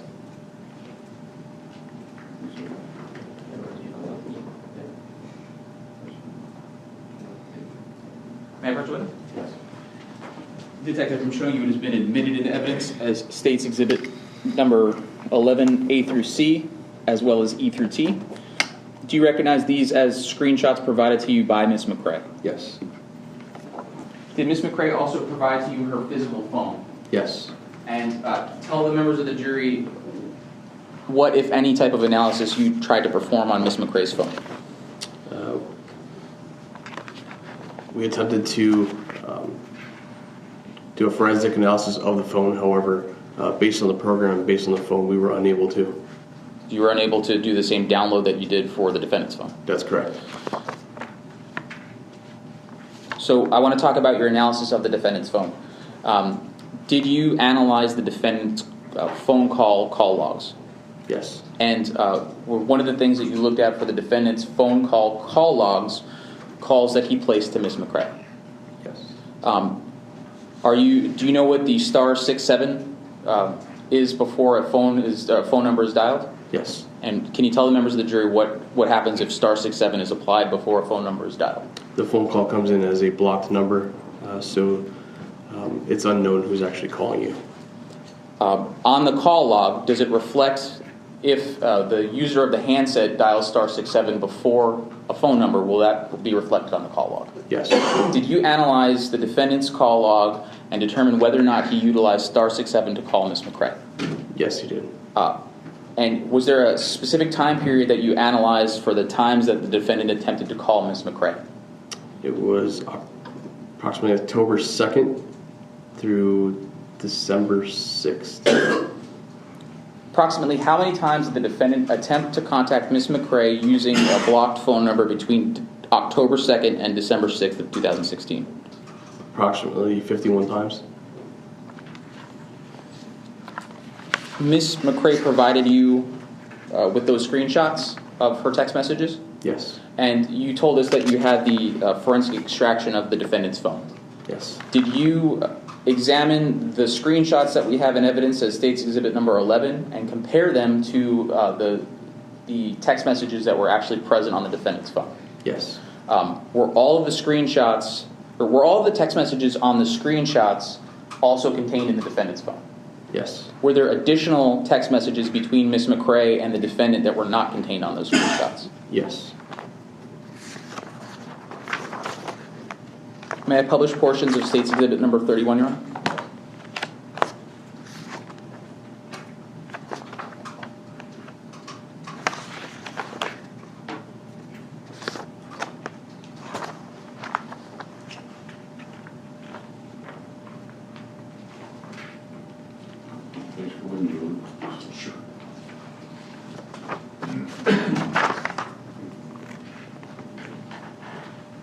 Detective, I'm not sure if you're going to be able to see from where you're seated. Are you able to see from where you're seated? I cannot. Okay, then step down so you can see.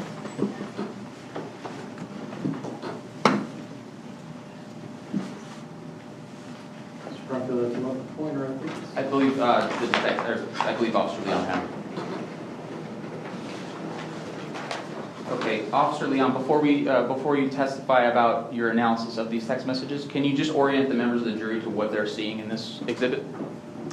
Anything in pink is going to be any messages from Ms. McCray. And anything in blue is going to be any messages from the defendant.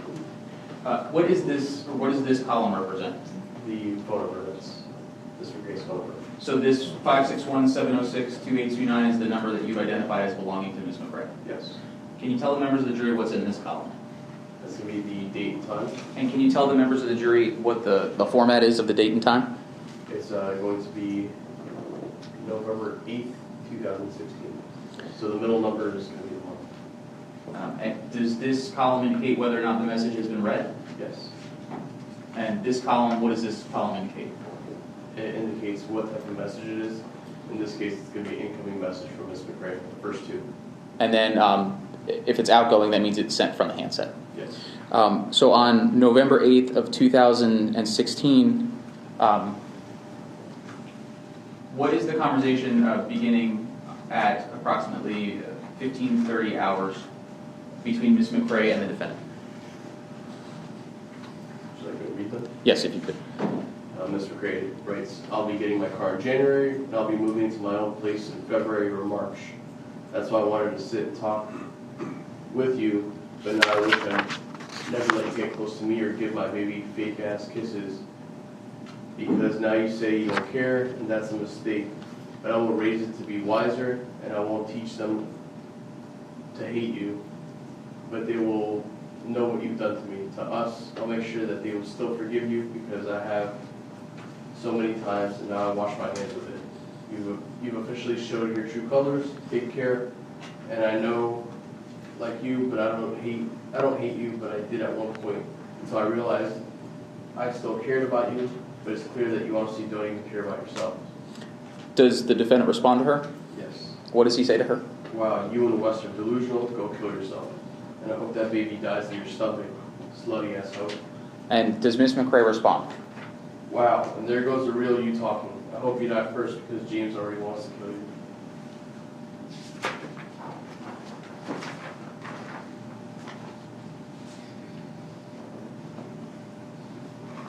Does the defendant, on the second column, respond to that statement? Yes. What does the defendant say, and approximately what time does he respond? It's November 8th, 2016 at 4:16 p.m., 16 hours. What does he say? Oh, please tell him it's whatever. What does Ms. McRae say? Yeah, and when will that be? And what does the defendant say on November 8th, 2016, in response to the text message sent by Ms. McRae about James Peoples? I'm ready now. Tell him to bring his chrome, because I've been wanting this. Next time I see him, I'll put that bullet through his head. You don't know what you just started. Fuck ass Yankee.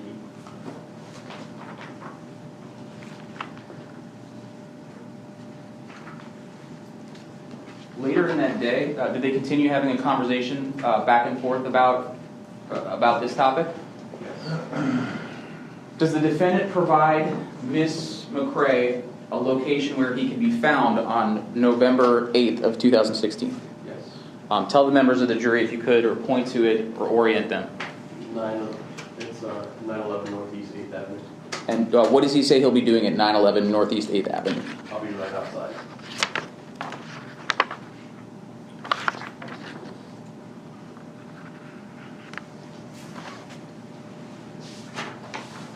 Does he continue to send her text messages about meeting up on November 11th of 2016? Yes. What does he say? Waiting for you fuckers. Where you at home? Waiting. Okay. Does some time pass in your analysis, and then there's additional conversation between Ms. McRae and the defendant on November 14th of 2016? Yes. What does the defendant tell her on November 14th of 2016? If I can't have you, then no one will. I ain't got anything to lose, and anyone you're with. Does Ms. McRae respond to that? Respond, what do you want? And what does he tell her? I just want to talk. I don't even know why I keep calling. I'm trying not to bother you, but I don't know. I'm alone. I have no one to blame but myself. Just hear me out. If not, you don't have to respond. It won't bother you. Do Ms. McRae and the defendant continue to have conversation about their relationship those days? Yes.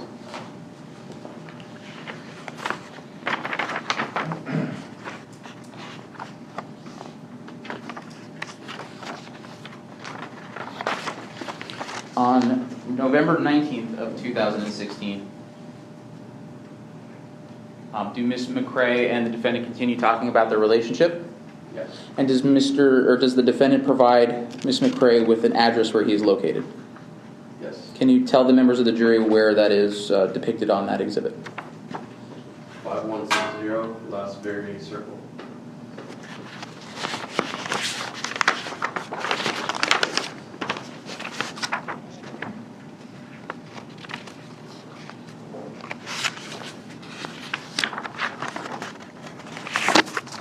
On November 29th of 2016, does the defendant initiate a conversation with Ms. McRae about whether or not she is with Mr. Peoples?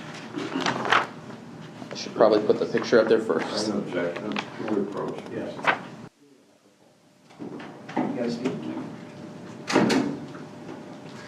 There's Judah Lane going around telling people a whole bunch of shit about you and James. And then asking you to publish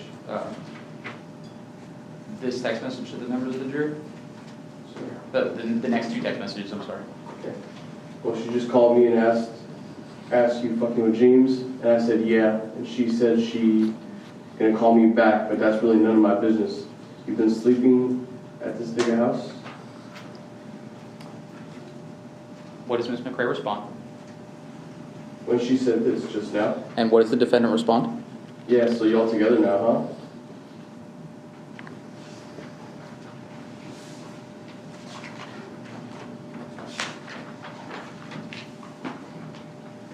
And can you publish to the members of the jury the next text message that the defendant sends in that sequence with the date and time?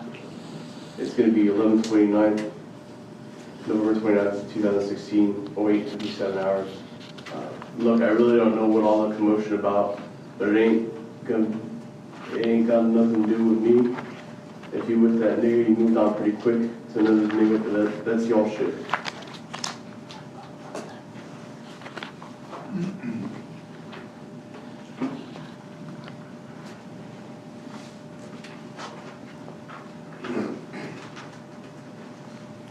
Does the defendant send Ms. McRae a text message on December 2nd of 2016 at approximately 19:59 hours? Yes. What does the defendant say to Ms. McRae? I was in the hospital all week. I didn't have my phone, but do what you have to do. You hopped on some of the niggas so quick, that shit funny. Enjoy it though, because you're like everyone else, sellouts. And you think I'll let you be with him? You don't know me well. I ain't the only one after that nigga. It's only a matter of time till we find him and his kid.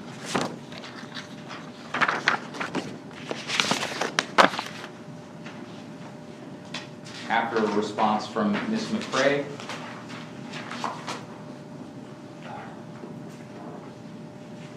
what does the defendant, after the top response, what does the defendant say to Ms. McRae on December 2nd, 2016? Blah, blah, blah shit. I don't give a fuck. Just want to kill you, nigga, and then you can call troll all you want. How about you bring that nigga to the park and see if it's a game for you out here? On December 4th, 2016, does the defendant send Ms. McRae text messages? Yes. What two text messages did the defendant send to her at that time? Found where that fuck nigga lives, a lot of blood tonight. I'll never let you be in any relationship. Now, you also indicated to us that you did an analysis of his entire text message exchange, and that is in evidence as State's Exhibit number 34. May I publish a portion of State's Exhibit?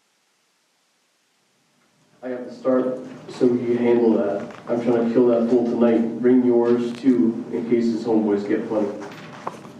You know how Yankees be. And then does that number respond to the defendant? Yes.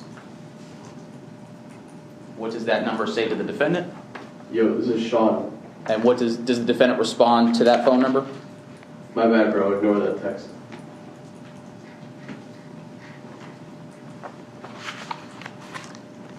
Does the defendant then continue texting with Ms. McRae on that same day? Yes.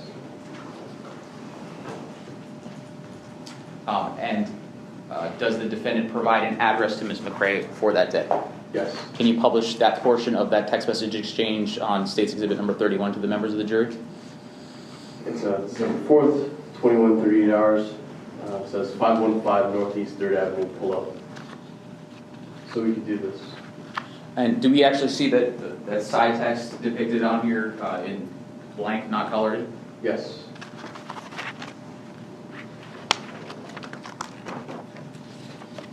Does the defendant send a text message on the day of the shooting to Ms. McRae? Yes. And can you tell the members of the jury the date and time of the text message and publish the actual text message to the jury? December 8th, 2016. It's 20:03 hours. Text message reads, "You have your fuckboy calling with all that fuck shit. Now you want to text all that fuck shit. Look, honey, it's war. None but food." And when you say 20:03, can you tell the members of the jury what time that is, not military time? It's 8:03. Approximately what time did you arrive to the Chevron on November 8th of 2016? I believe it was approximately 10 o'clock.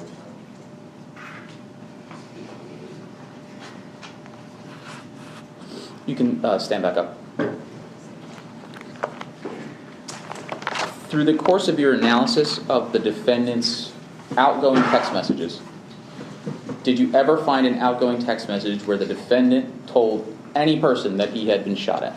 No. Through the course of analyzing the defendant's text messages, did you ever find a text message that indicated that the defendant told anyone that he had been threatened by Mr. Peoples? Does anyone object? Okay, can we approach? Yes.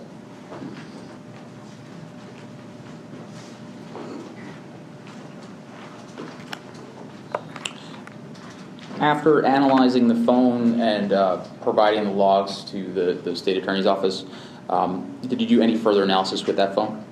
No. May I have one moment, Your Honor? Yes, you may.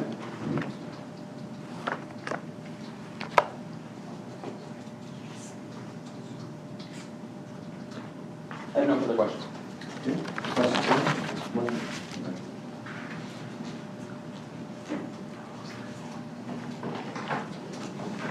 Good afternoon. Detective Leon, I want to start off with the missing text message. You're familiar with that, right? Yes. Okay, and the missing text message is...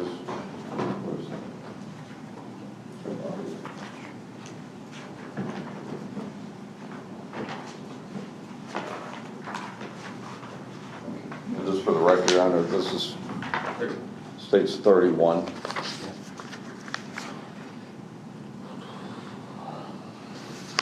And I'm going to show you this, but let me just read it to you. Actually, I can use the Alma.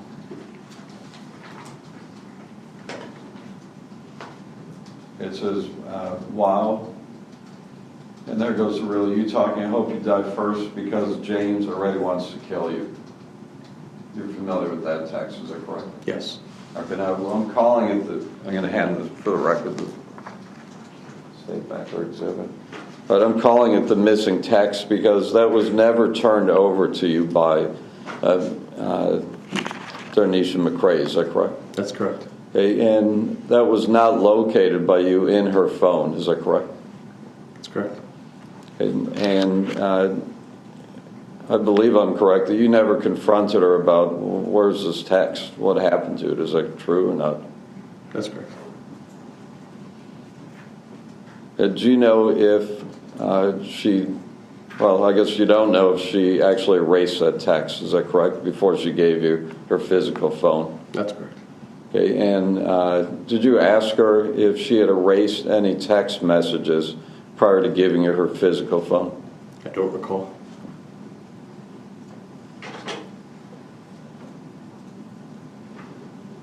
Okay, but clearly, I mean, that text is missing from her phone. You agree with that? Yes. Speculation.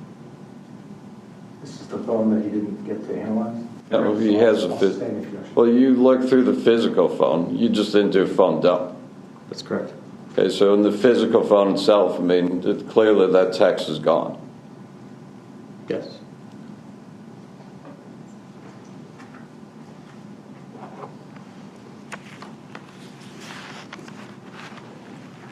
Okay, and in regards to the phone dump, did you contact any outside agencies, other specialty houses that do electronic phone dumps, maybe a little more in-depth or detailed? Did you contact any outside agencies or even private companies to see if they could do a phone dump on this phone? I did not. Did you direct crime scene to do that? No.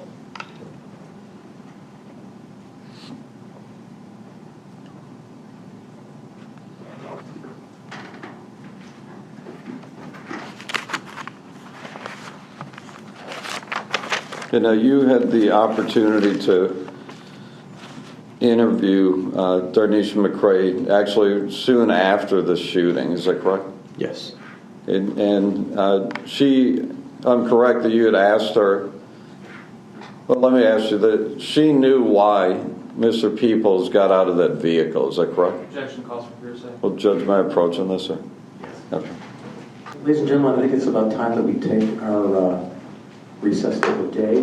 So I'm going to have you come back tomorrow at 10 o'clock tomorrow morning because I have a huge crowd in the morning. I don't want you sitting here waiting from 9:30 until 10 without being able to be in our courtroom. So please come back tomorrow at 10 o'clock in the morning while you're on this recess. Again, remember my instructions. Do not discuss this case with anyone, yourselves, your family members, your friends, your coworkers. Don't look up anything about this case on the internet. Don't watch anything if you see it on TV. Don't read any newspaper articles about the case. Don't use your electronic devices to seek out information about the case. Nothing like that at all, please. And that being said, please have a safe trip home, and I'll see you all tomorrow at 10.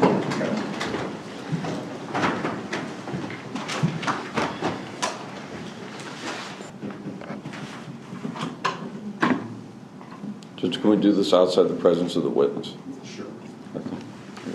Detective, I guess if you can come back tomorrow at 10 o'clock, and while you're on the stand, you can't discuss your testimony with anyone, including the state attorneys or anyone else, unless Mr. Fleischman is present, then you can, but otherwise you can't discuss your case with anybody else, okay? Thank you very much.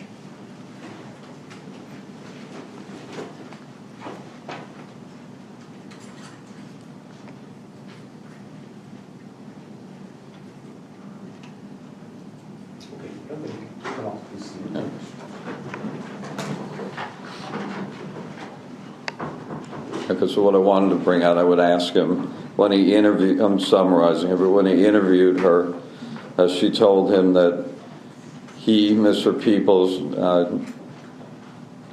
told her he wanted to confront Dumercy to put a stop to the differences that they were having, which is why he got out of the vehicle, and that that Peoples wanted to put a stop to what was going on between them. That's what she told him? Yes. Okay. And then, what did she say on the stand that made that relevant? She said that she didn't know why he got out of the vehicle. That's when you asked her that? Yeah. Did you know why he got out of the vehicle? She said no. Right. And then there was one other thing.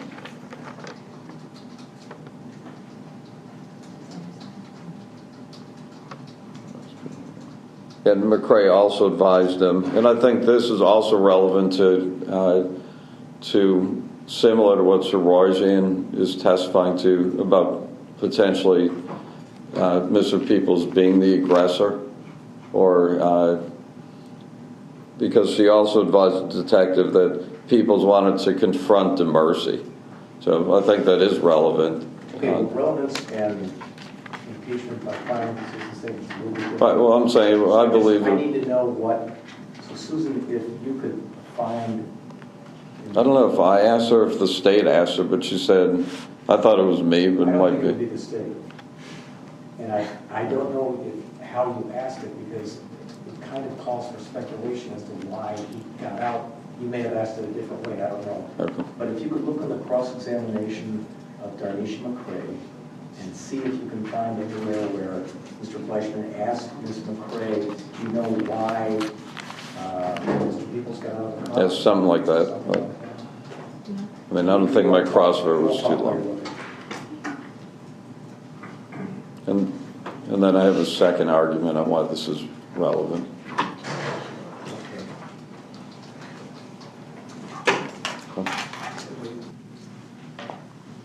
I see one question where it says, and is it your testimony that James was not upset when he got out of the vehicle? Answer, yes, that was what I said. Was there another one, maybe? Yeah. I That mean, would be a different question. yeah. And I think it was objected to. So if you want to look What at do you it. intend to do? Yeah. Well, if she didn't answer it, then how is it impeachment?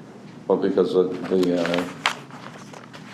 Hold speculation. on, our reporters Yeah. not able to transcribe. Yeah.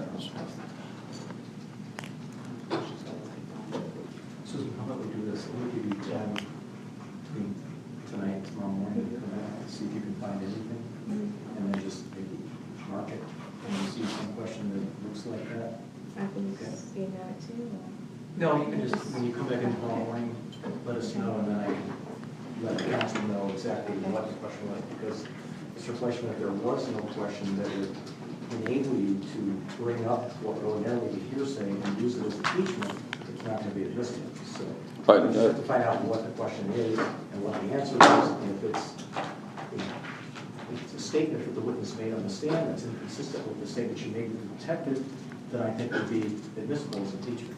but can you also check the state attorney's questioning? Yeah, because I think it may come up in the state's questioning, which I can still impeach her on.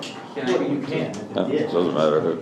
Really don't recall that happening, but I mean. if- I don't know. I Have we don't. heard on the issue of whether or not he can impeach by the extrinsic evidence of the officer's testimony? You may. Section 90.614, subsection 2 indicates that extrinsic evidence of a prior inconsistent statement by a witness is inadmissible unless the witness is first afforded an opportunity to explain or deny the prior statement and the opposing party is afforded the opportunity to interrogate the witness on it. So if she testified in a manner inconsistent with her prior statement to law enforcement, Mr. Fleischman would have to first confront her with that so she could have the opportunity to explain it, as was done with DeAndre McCrae. I don't believe he ever asked her that question, so under 90... Well, in other words, what you're saying is, on cross-exam, you would have to say, do you remember telling Detective so-and-so back on such a tape? Right, and that's what I'm waiting for, to see if there's a question like that. And, you know, if she says, I didn't say that, or no, that never happened, you know, that's a different story. Yeah, I believe If there's no question like that, then there's nothing that would enable the impeachment evidence to be brought out. So that's what I'm looking for. I don't think the state asked any question like that, but I may be mistaken. And Judge, I wanted to add one other argument, and we can pick this one up tomorrow morning, but I believe this also comes in to show that he potentially could have been the aggressor, and that, you know, like there was a... Well, then you're asking me to just admit hearsay to prove your theory, but what is the exception to the hearsay rule that bring it in? Well, that's what he had to show, that he was potentially the aggressor, because he... What exception are you referring to under the evidence code? Well, I'll get the... Can you give me... can I address this tomorrow morning? Yeah. Okay. Yeah, and I'll pull the information. Okay. And Mr. Fleischman, if you can get it ahead of time, you can forward it to the state, just so they're aware of it before we come into it. And if you want to send it to me in the CAD, you could do that.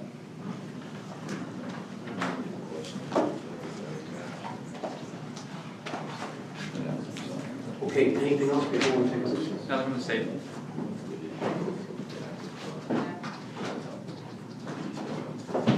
Yeah, actually, I think he's correct. If I can just jog the memory of the court reporter with Mr. Dumercy saying he believes I had asked did James get out of the car to speak with, this is probably paraphrasing, Mr. Peoples. She said no, something to that effect. That was objected to speculation, Right. and that was sustained. I think that's correct. It is. And I don't believe there was any, did you ever tell the police anything different? Right. Then a question that was not... Well, I can't, but it was sustained. So I'm saying I should be able to bring that in now. Yeah. Well, it never came out, though, that it was sustained. So the question was never asked and answered for you to then now impeach her on. But, well, can you just double check? Well, Just sure, so of I- course. Yeah, I want to I will see. Okay. Thank you very much. Thanks, Susan.